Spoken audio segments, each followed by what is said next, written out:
क्योंकि 84 लाख योनियों में भटकने के पश्चात हम सबको यह मानव शरीर प्राप्त होता है, और ये केवल और केवल अपने लिए जीने के लिए प्राप्त नहीं होता। अन्य जितने भी प्राणी हैं उनके पास कोई विशेष प्रतिभा, विशेष बुद्धि, विशेष कला उनके पास होती नहीं है। सो वो बड़ी मुश्किल से अपना पेट भर पाते हैं, अपनी सांसें गिन पाते हैं और अपना जीवन जी करके इस संसार से विदा हो जाते हैं।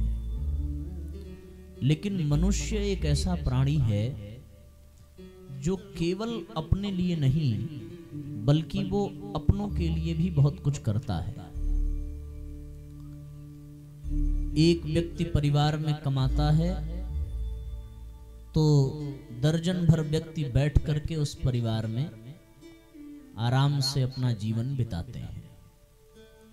पर जानवरों में ऐसा नहीं है, उनमें कोई कमाने वाला नहीं है, न उनमें कोई ऐसी व्यवस्था है कि भैया नौकरी करेंगे, हमारे लिए मकान बनवाएंगे, कपड़े लत्ते खरीद के ले आएंगे।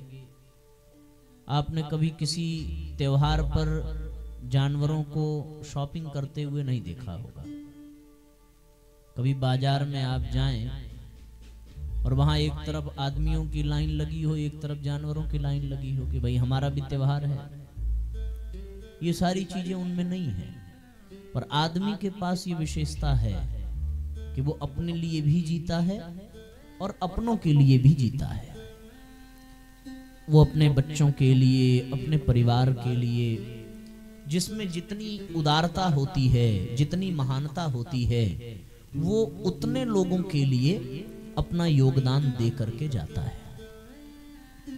जो जितना संकीर्ण होता है, स्वार्थी होता है, उसका जीवन उतना ही पशुता से भरा होता है।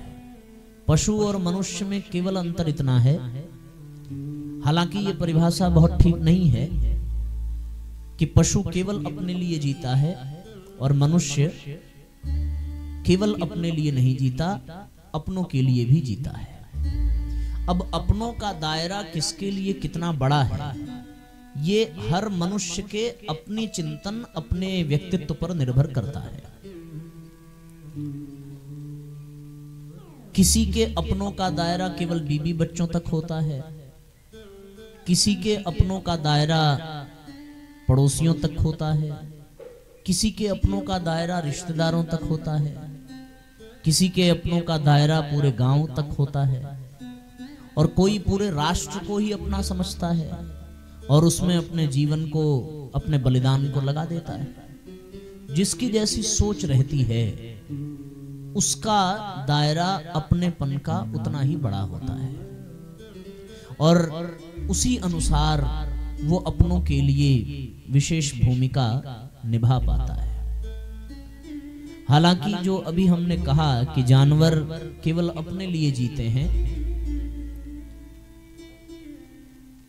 ये पूर्ण सत्य नहीं है। वास्तव में देखा जाए तो प्रकृति ने ऐसा जीवन प्रवाह बनाया है, जीवन क्रम बनाया है, या यूं कह लें कि मनुष्य इतना प्रतिभावान है कि वो जानवरों का अपने लिए उपयोग करना जानता है, पर जानवर इतने प्रतिभावान नहीं है कि वो मनुष्यों का अपने लिए उपयोग कर सके। ये मनुष्य के पास प्रतिभा है कि वो गाय को पाल करके उससे दूध प्राप्त कर सकता है। ये मनुष्य की प्रतिभा है कि वो घोड़ों को पाल करके एक स्थान से दूसरे स्थान पर आने जाने की व्यवस्था बना सकता है। ये मनुष्य की प्रतिभा है कि वो बैल का सहयोग लेकर खेती कर सकता है।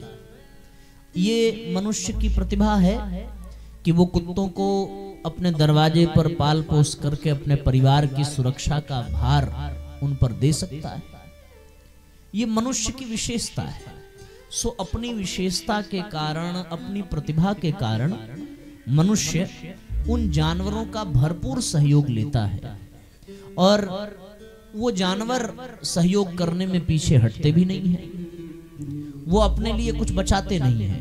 क्यों नहीं बचाते? क्योंकि उनका अपना कोई है नहीं, और जो उनका अपना है उनको कुछ विशेष आवश्यकता नहीं है। जैसे भेड़ का बच्चा भेड़ ही होगा, तो जब भेड़ का बच्चा भेड़ होगा तो जितना ऊन इसके पास होगा उतना ही उसके बच्चे के भी पास होगा। सो जो उसके पास है तो वो अपने बच्चे को फिर देने की जरूरत क्या है? तो जानवरों की आवश्यकता तो बहुत कम है, हालांकि उनकी खुराक मनुष्यों से ज्यादा है, लेकिन फिर भी वो संतुष्ट रहते हैं। अजगर करे न चाकरी, पंछी करे न काम, दास मलूका कह गए सबके दाता राम। अजगर कोई नौकरी करता नहीं, पक्षी किसी के यहाँ समय देता नहीं, फिर भी उसका पेट भरता रहता है, जबकि इनको आहार मनुष्यों की अपेक्षा अधिक लगता है। आदमी की थाली छोटी होती है, पर किसी गाय भैंस की थाली कह लीजिए, उनकी थाली है, उन बड़े नाद को हौदा को कहेंगे तो हम लोग की दृष्टि में, हम लोग थाली में भोजन करें, उनकी थाली उतनी बड़ी होगी। सो उनकी उसकी मात्रा, उसका आकार बहुत बड़ा है। जितना भोजन हम लोग करते हैं उतने में गाय का पेट नहीं भरेगा, लेकिन गाय जितना चाहिए उतने में वो संतुष्ट है, और अधिक चाहिए इसके लिए वो जिद करती नहीं। इस समय खा लिया तो अगले समय मिलेगा कि नहीं मिलेगा, इसके लिए वो बचा के रखती नहीं। क्यों? क्योंकि उसमें इतनी प्रतिभा है। ये सारी प्रतिभा, ये सारी विशेषता मनुष्य के पास है कि मनुष्य अपनी प्रतिभा से, अपनी बुद्धिमत्ता से, अपनी योग्यता से सब जानवरों से कुछ न कुछ सहयोग ले लेता है। पर दुर्भाग्य ये है कि मनुष्य अपना सहयोग किसी को नहीं देता है। ये बहुत बड़ी विडंबना है। आदमी से आप सहयोग मांगने जाइए तो वो नाना प्रकार की बातें करता है कि हम इस लायक होते तो ये कर देते, उस लायक होते तो ये कर देते, पर वो जिस लायक है वो करने को तैयार नहीं है। पर गाय भैंस हो गए, जानवर हो गए, पेड़ पौधे हो गए, नदियां हो गई, इन लोगों को ये शिकायत नहीं होती कि हम इस लायक होते तो हम ये कर देते। किसी वृक्ष को ये शिकायत नहीं है कि हम चल फिर सकते तो हम भी घर घर जाकर के कथा का प्रचार कर देते। वृक्ष किस लायक है? वृक्ष छांव दे सकता है, वृक्ष हवन के लिए लकड़ी दे सकता है, वृक्ष खाने के लिए फल दे सकता है, और जीने के लिए ऑक्सीजन दे सकता है। सो वो जहां खड़ा है वहीं पर वो अपना काम कर रहा है, उसको कहीं जाने की जरूरत नहीं है। अब अगर वो शिकायत करने लगे कि भैया हम एक ही जगह खड़े होकर के ऊब गए हैं, हमको भी ले चलो हवन में, तब हम लकड़ी देंगे, हमको भी यज्ञशाला में ले चलो तब हम ऑक्सीजन देंगे, हमको भी कुछ खाने पीने को मिलेगा तब हम फल इत्यादि देंगे, ये शिकायत वृक्ष कभी नहीं करता। वो जितना जानता है, जितना कर सकता है, जहां है वहीं से वो भरपूर कर रहा है। ये प्रकृति ने बनाया ही ऐसा है उन वृक्षों को कि उनके पास दूसरा कोई विकल्प नहीं है। उनको ऑक्सीजन देना ही देना है, उनको छांव देनी ही देनी है, उनको फल देना ही देना है, उनको ईंधन देना ही देना है। यही जानवरों के लिए भी प्रकृति ने बना दिया कि गाय को दूध देना ही है, भेड़ को ऊन देना ही है, बैल को मेहनत करनी ही है, गधा बोझा उठाएगा ही, घोड़ा लेकर दौड़ेगा ही, मयूर नाचेंगे ही, कोयल सुंदर आवाज निकालेगी ही। ये सब प्रकृति के अधीन है। क्यों? क्योंकि इनके पास इतनी प्रतिभा नहीं है, इतना ज्ञान नहीं है, इनको इतनी समझ नहीं है कि कहाँ क्या करना चाहिए, कहाँ नहीं करना चाहिए। और अच्छा है कि ये समझ नहीं है। तो अगर वृक्षों को ये समझ हो जाए कि कहाँ लकड़ी देनी है, कहाँ नहीं देनी है, तो फिर तो वो पक्षपात करने लगेगा।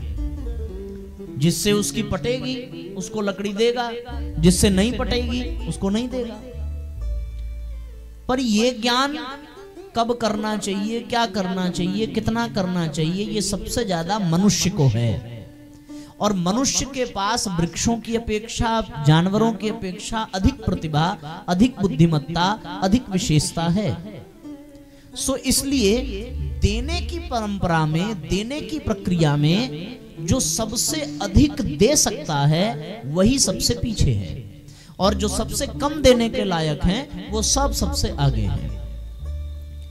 एक मनुष्य को छोड़ करके संसार में हर चीजें केवल और केवल देने का काम कर रही हैं, बिना ये सोचे कि बदले में उनको कुछ मिल रहा है या नहीं मिल रहा है। सूर्य प्रकाश दे रहा है, चंद्रमा शीतलता दे रहा है, नदियां जल दे रही हैं, वृक्ष अपना योगदान दे रहे हैं, जानवर अपना योगदान दे रहे हैं। मरने के बाद भी मनुष्य को जानवरों की खाल का लाभ प्राप्त होता है, मरने के बाद। पर इंसान न जीते जी किसी के लिए कुछ कर पाता है, न मरने के बाद किसी के लिए काम आता है। ऐसी स्थिति में ये विचार करने की बात है कि सबसे अधिक योग्य, सबसे अधिक प्रतिभावान होकर के भी मनुष्य दूसरों के लिए कर क्यों नहीं पाता। अच्छा, वो बहुत करने की कोशिश करे तो जो अपना जो कमाई करे, जो संपत्ति बनावे, जो धन दौलत इकट्ठा करे, वो केवल और केवल अपने बच्चों को देता है और किसी को देता नहीं। क्यों? क्योंकि उसके अपनों का दायरा 2, 4, 6 लोगों से अधिक का नहीं है। इस नाते मनुष्य आज सबसे तुच्छ प्राणियों में गिना जाने लगा है, जबकि मनुष्य के ऊपर सबसे ज्यादा ऋण समाज का, वृक्षों का, नदियों का, पेड़ पौधों का, जानवरों का, सबका ऋण है मनुष्य के ऊपर। उसके ऋण से उऋण होना चाहिए कि नहीं होना चाहिए? अन्य किसी जीव जंतुओं पर, अन्य किसी प्राकृतिक घटकों पर कोई विशेष ऋण नहीं है। जितना ऋण है वो उतना अपने जीवन में उस कर्ज को चुका करके जाते हैं। पर इंसान एक ऐसा प्राणी है जो अपने ऋण को चुकाता नहीं है, आने के बाद केवल लेता है समाज से, परिवार से, पड़ोसियों से, और मरने से पहले वो ऋण से मुक्त होने की बजाय ऋण में ही मर जाता है।